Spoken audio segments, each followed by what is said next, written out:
Good morning, true crime friends. How y'all doing? The dogs might not bark this morning. They've been exceptionally quiet. I'm very happy. So look, today we are doing the state of New Mexico versus Hannah Gutierrez, trial day 9. Look, they're saying that on trial day 10, we will get closing statements. So the end is near. But first, we have to talk about what happened at trial today. Yesterday, I guess. First up, in the morning, so we're in the defense case, right? The state has already rested. We're in the defense case, and OSHA came on. And OSHA is like the safety people who go around and they look at the employers and they're just like, okay, employer, did you make everything safe for your employees, right? Okay, cool. So the OSHA dude gets up there. Was he new?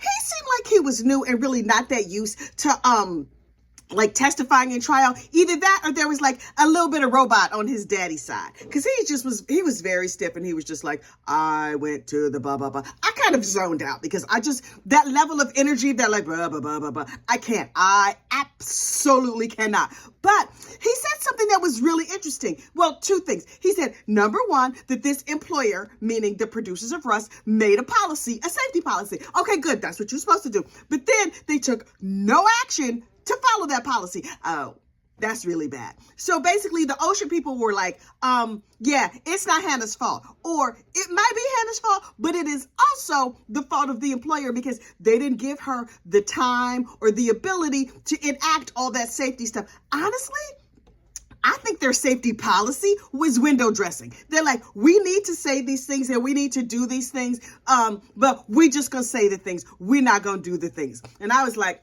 okay, that sounds about right because everything about this set was like sort of slapdash and rush and all about like fluffing up Alec Baldwin's ego. Now, the movie, the parts I've seen of it, the stills look gorgeous. Beautiful. Okay, and Alec Baldwin has said this movie has helped him fall back in love with movie making.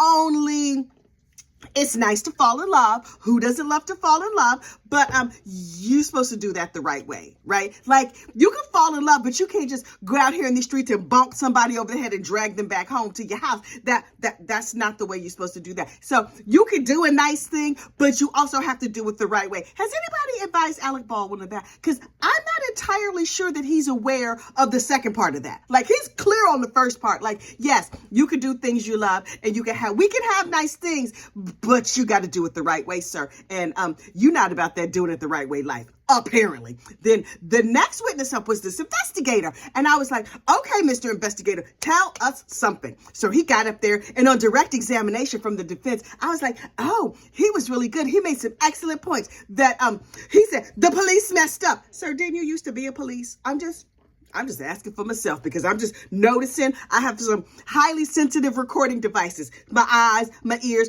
I notice things. So I was like, okay, you used to be a police, and so you would know how the police messed up. And he was just like, the first thing they did was they put Hannah in the car. They like basically arrested or detained or whatever the armorer, but they just let Alec Baldwin roam free and talk on his phone and do whatever he wanted to do. And I was like, right, Mr. Investigator, that was bad. And then Carrie Morrissey, who by the way is excellent at cross-examination.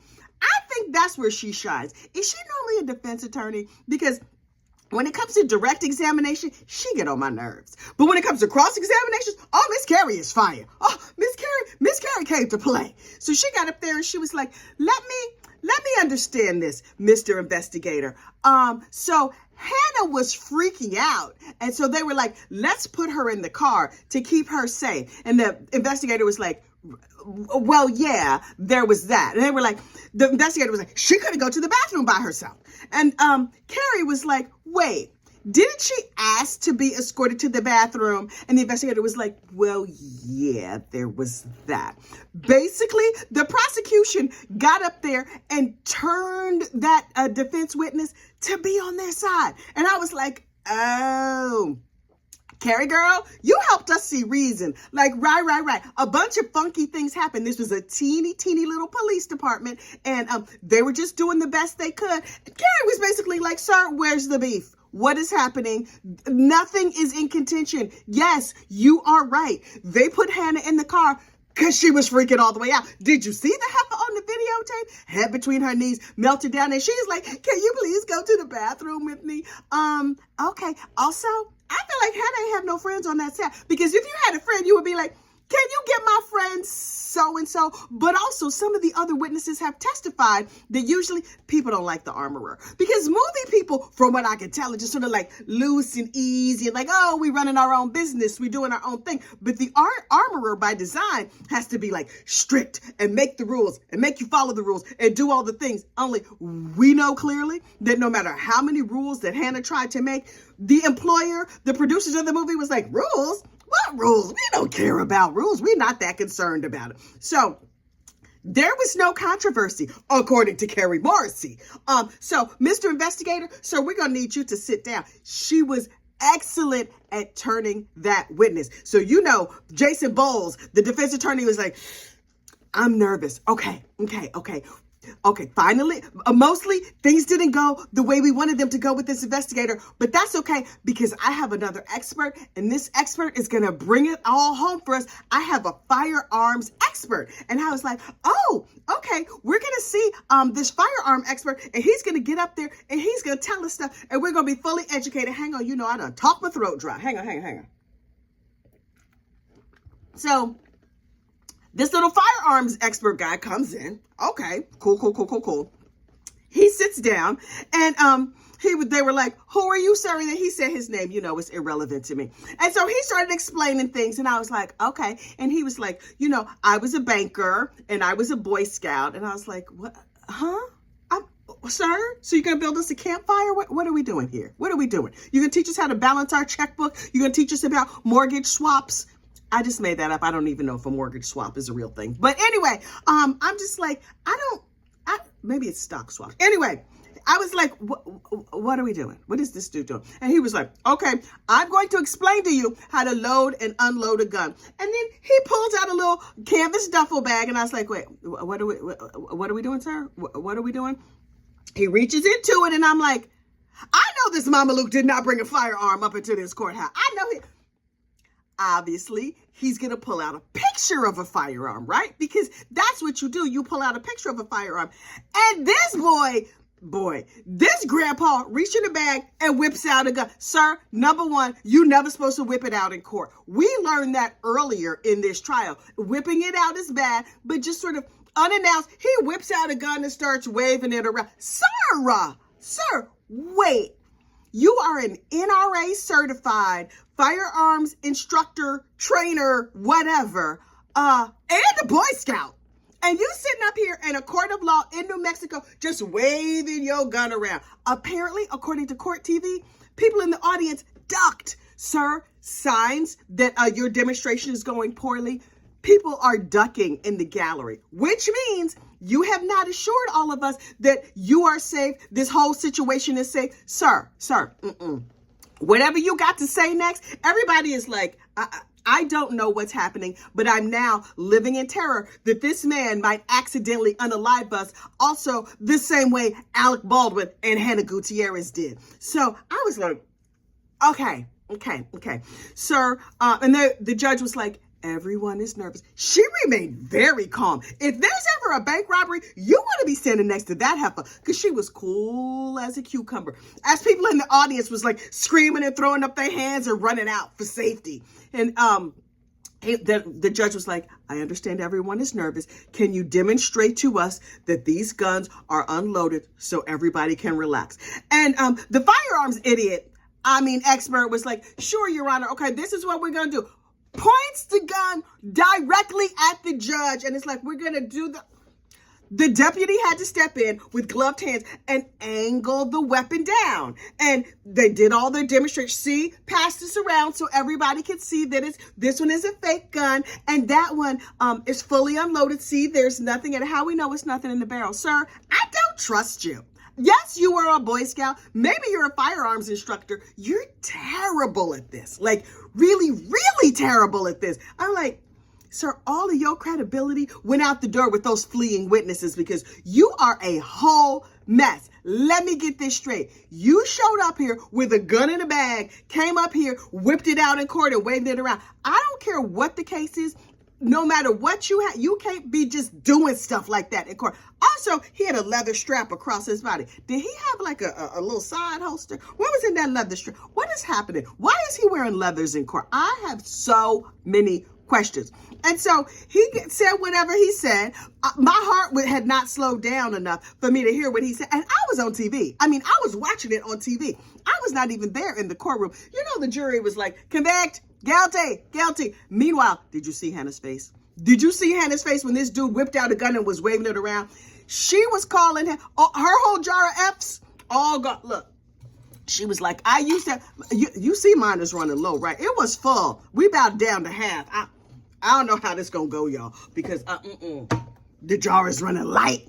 Hannah's jar totally empty at that once they got to that part of the case. She was just like, she called him every dirty name she could think of. In her mind, she was cussing him out. She was shooting him in her mind with squibs. That's like not real bullets. Anyway, she was just like, I can't believe, how much did we pay for this? This is some bull. I can't.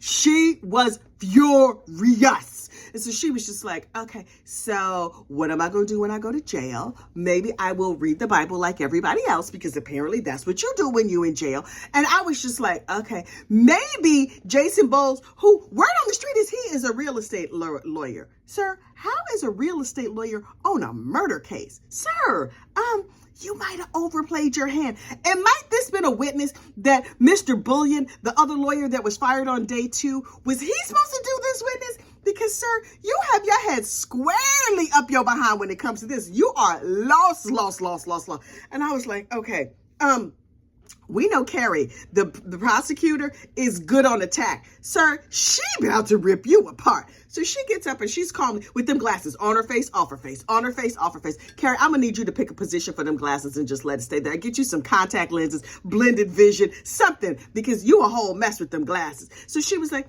sir, I just have a question for you. A couple of questions for you. You're a gun safety expert. And he was like, yes. And she was like, wouldn't you agree that part of gun safety is not pointing the gun at the judge, not pointing a gun at people? He was like, well, not a real gun. Sir, how are we supposed to know that's not a real gun? You told us that this gun was made specifically to look exactly like a real gun, right? And now you pointed it at people. It's so real looking that everybody is ducking and running and pleading for their lives. And you're just like, what do you mean? What do you mean? And so she said, so did you notice that you pointed the gun at the judge and the jury and put people over here? There's a puddle of urine on the floor from the nervous people in the gallery. Now, what you gonna say about that? And he's like, that is not what I did. I'm sorry, what now? I'm sorry, what? So you're calling all of us liars. He was like, who are you going to believe, me or your lying eyes? I do not know what you thought you saw, but that is not what happened. I did not. Now listen, he was wrong, but he was strong with it. I was like, okay. He got a skosh of respect for me for being strong and wrong all at the same time. Because, sir, you wrong as 2 left feet. I just... Thank goodness the deputy was there to step in and help out and just lower the gun a little bit. Because I'm just like, sir, you are a mess. Sir, you alone might have convicted Miss Hannah. Going forward, if you need a real estate transaction, Jason Bowles, he might be the man for you. But if you're up for like attempted murder, something like that, maybe not. And have you noticed his face? Whenever there's like a witness on the stand, when Carrie is doing the questioning and he's sitting there, periodically he just gets a look on his face where he looks positively delighted. And I'm like, why is this boy so excited? He's like, the faces that he makes. If you're watching this trial in real time, watch his face when witnesses are being questioned. He just looks like, this is the most fun I've had in weeks. Like, sir, I'm gonna need you to look mean and mad and take this more seriously. Sometimes I think he'd be like, that was an excellent question she asked. Oh my God, I wish I had thought of that. Sir, what is happening? But look, behind the scenes, before today's testimony started, apparently Jason Bowles, probably nice and jolly, got up there and asked for a directed verdict. And there were long arguments, according to Court TV. Basically, Jason Bowles was like, Look, when there's a shooting, nobody ever asks who loaded the gun. The question is always who pulled the trigger. Right, sir, that's an excellent argument. Only in real life, there's not an armorer standing by. In this case, there was a safety person standing there who was supposed to keep us safe,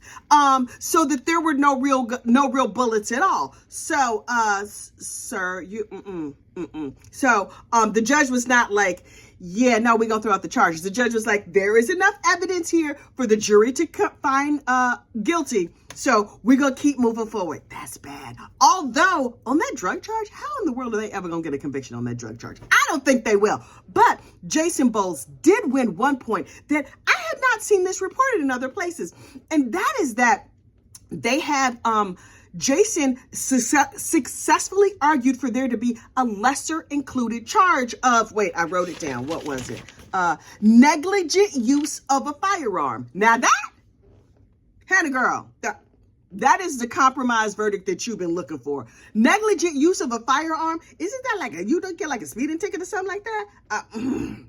Hannah girl, you're going to get convicted, in my opinion. This whole trial, I was like, nope, they didn't prove it, they didn't prove it. Now, I still don't think the state has proven who brought those bullets to the set. I just don't. Like, maybe Seth Kenny did it. Maybe Hannah Gutierrez did it. But honestly, everything was such a mess. Who could tell? I do not know. So the state has some good evidence against Alec Baldwin, but I don't think it's really proven. So, Hannah, ma'am, sadly, I think that you might get convicted. But on the lesser charge, oh my goodness, I can't believe I have gone this long this morning talking, and we forgot to do our normal tradition of saying good morning to Hannah's mom. We know that Hannah Gutierrez Reed's mom is a true crime fan, so good morning, Mrs. Reed. Hey there, Hannah's mama. How you doing, girl? Are you there in New Mexico?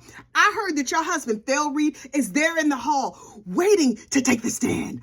Might he take the stand today? I am dying to see Phil Reed. I want to hear from him. I hear he's like a little old man who knows everything about guns. He's like the fastest in the West on the draw. I want to see, is he going to whip out a gun for us? But that, given the precedent of what happened with this firearm expert, sir, please don't whip it out. Just come. I want him to have a cowboy hat. I want him to have boots. I want him to be like weathered. Remember all those apple dolls you used to make in like 8th grade art class where you would take an apple and you would carve out a face and then you would let it dry and it would be super, super wrinkled. In my mind, that's what Phil Reed looks like. He looks like an apple doll with a cowboy hat. We're going to find out today. I hope. Ooh, fingers crossed. I really, really, really want to see Phil Reed so I can fangirl out. Even though I had never at all heard of this man until this trial began or until this case began. But Phil, I hope you're there. Mrs. Reed, good morning, girl. How you doing? Are you enjoying New Mexico? Is Santa Fe nice? I hear they have really lovely restaurants there. But be careful because apparently it is super dangerous. So I hope you're staying at a really nice hotel. So look, we need to get on with the rest of our day. The trial day begins soon. We're going to find out what happens. We're going to see if that firearms expert got arrested. Did he blow the case for Hannah? Ooh, more will be revealed. And then last but certainly not least, we have to talk about what case we're going to do next. I do not know. I have no clue. So we're just going to have to sit. Y'all, open your eyes, open your ears, peek around the whole interwebs. If you see a case that's right for us, send it to me in the comments or send me an email. Y'all know I got a new email, right? It is GossipRumorMail at gmail.com. It's also, if you click like the more tab, it's somewhere in there. I believe I put it in there, but send me an email. You can email me now. Thank you so much. Please don't send me spam. And no, I don't want to become a part of your MLM or join your cult or be your sister wife. Thank you so much. I will talk to you later. Oh, wait. Like this video, subscribe to the channel. We've grown so much. Oh my gosh, I'm so thrilled at how much we've grown. So if you want us to keep growing, other people to find our true crime madness, I might even go to CrimeCon this year. I'm kicking it around. I haven't decided yet. Okay, but now get out there and have a fantastic day. Bye.